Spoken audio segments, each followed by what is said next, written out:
People who tell you you cannot cook with olive oil, they know nothing.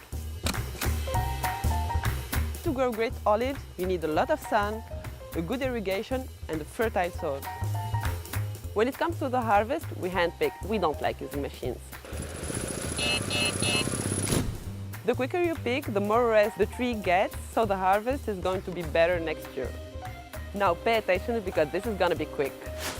You separate the leaves, wash, malax, decant,